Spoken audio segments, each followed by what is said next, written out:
The problem's all inside TweetDeck, he said to me. The answer's easy if you listen logically.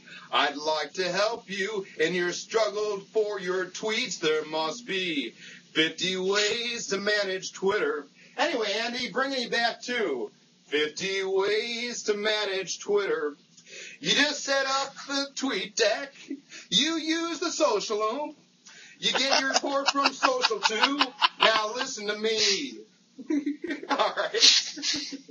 Now let's be serious, Andy. I was reading your blog the other day, and you've been talking about ways to effectively use Twitter for business management. I have. One of the things that we've been hearing at Regillo quite a bit lately from our clients who just begin social media is, well, I know that we were talking on our team call Friday. We're running into a few things. One, not everybody's seeing the value of the time. Two, not everybody actually is clear on how to include their personality with Twitter. But the third one that we're hearing repeatedly is they don't know how to manage it. How do you effectively stay in touch with hundreds or potentially thousands of followers is something we need to talk about today. Personally, you know that I'm a big fan of Social Loom and Social 2, but what are your favorite tools that you like to use on a regular day to manage your Twitter, Andy? Well, it's as you said, Social Loom's a good one for me. I definitely use that. I also use TweetAdder a little bit for my following. Okay. You have to be careful nowadays with that because if you're too aggressive with your unfollows using TweetAdder, you could get kicked off Twitter. So I definitely want to make that distinction right now because, you know, some people don't realize that. But I use TweetAdder for my following, and I push the limit a little bit, so definitely be careful with how you guys approach that. It's a great system because it automates my following, so I don't have to do it myself because I want to spend more time actually talking to people that are already following me and I'm already connected with, because to me that's really the greatest part about Twitter. Additionally, I like to just use software to make sure that I can keep my customers and also my prospects and so they know what's going on the latest. I use a lot of Twitter. I can't even think of the word tweet feed or Twitter feed. Twitter feed, yeah. So Twitter feed. Thank you. Sorry, I blanked on the word as I said it. I use that a lot for some of my accounts just to give people a constant stream of information about what's going on. I know that there's a lot of sources out there, so I want to make sure they're getting quality information so that they can build their business on Twitter. So I definitely use that. Additionally, I just make sure that I limit stuff. It's not as much about the software that I use. Ultimately, it's the things I avoid. One of the things I talked about in my blog post was the Facebook chat a lot. And, like, for example, yesterday I went on Facebook chat because I've had it on a little bit recently, which is sort of different for me because I generally don't keep it on. Yeah. Because the reason why is I get sucked into all those chats, and a lot of those chats are people just basically selling me, and they don't want to have two-way conversations. That's what I've sort of noticed. So I like to sort of avoid those. It's more about what you focus on rather than what you don't focus on. So for me, I'll manage my time by focusing on things that'll bring value to others, and that's something that can be a mutual exchange between two people. That's where I like to look at it. Certainly. Now, with all your social media profiles, Andy, are you getting a lot of email digest reports? That's how I manage quite a bit, is I get everything is an email. I have folders that are set up that say Twitter direct messages, Facebook inbox now I've been setting up. And one of the most valuable things to me is I do follow a lot of people on Twitter is replies digest. They will come in based on particular keywords. I search for Regillo. I search for, Chicago social media and different things I want to make sure to never miss. What do you find to be the best tools you're using for that?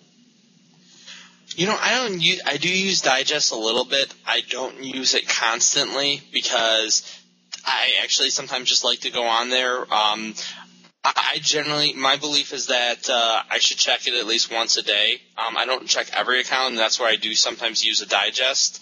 But I do like to check a lot of my major accounts once a day, and I'll spend 30 minutes to an hour just going through every account, following up with people, responding. That's actually what I did before I started on this call. I was just responding to my Facebook messages, and I've gotten to the point where I know, okay, these are people who are sending junk mail, and I could basically weed everything out. So I'm going through the messages where it's actually people talking to me, and I go through it in about half an hour, and that's actually one of the ways I actually use it to build relationships. I use a lot of Facebook messages, and I use a lot of at replies on Twitter. What I found is that those one-on-one interactions is where I really start building relationships with people on social networking. Just retweeting someone, it's a great way to start, but one of the better ways I've noticed is to build on top of that is have one-on-one conversations. Like, for example, I'm talking to someone who's in Seattle. We're supposed to have a webinar that we're going to do together. It's just going to be one-on-one, but we had a phone conversation yesterday, and what's happening is that we started talking after we got on Facebook messages, and it's the same thing. And then I talked to a guy last week on Skype who's in Spain, and he's interested in having me be part of his he's looking for some help with some financing. So that's probably the best way, one-on-one messaging to build relationships. What do you find? Do you agree?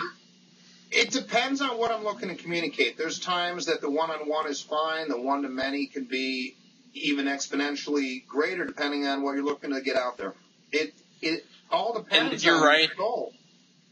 It's also, you know what I've realized? When I'm looking to build, I build relationships. There's some products that I'll be selling that are smaller products where one-to-many is great. That's one of the reasons why I do use Twitter feed, because one-to-many, that's a great product to use. However, when I'm talking about, I need someone wants to discuss social media with me, I want to set up a one-to-one relationship with them, and that's where I find I build a business. Professionals always ask me, how do you build business with people? How do you build relationships with people? That's what I notice. It's when you build one-on-one, you could do that through Facebook, you could do it through Twitter, and then you take that relationship offline. You got it, man. It's all about transference and continuing to build that relationship, whether it be through electronic, through person, but just can keep building it. Andy, I think we're coming up on our time for the video, but thank you very much. And also, I just want to end with one thing. Yeah.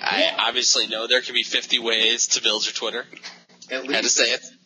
I figured I'd end with that because I know that actually it's one of the cool things with this. Darren and I both have different views on stuff on how to do it. We do it similarly, but there's little degrees of separation in how we do everything. It's just a matter of figuring out what works for you. I know Darren and I both like video because we like to do that and we like to talk. Other people like articles. It's really what fits you best and what fits your personality. Sometimes we like to sing, so that works also. We're great singers. In fact, on that note, sign out. Thank you, everybody. Happy tweeting. Bye.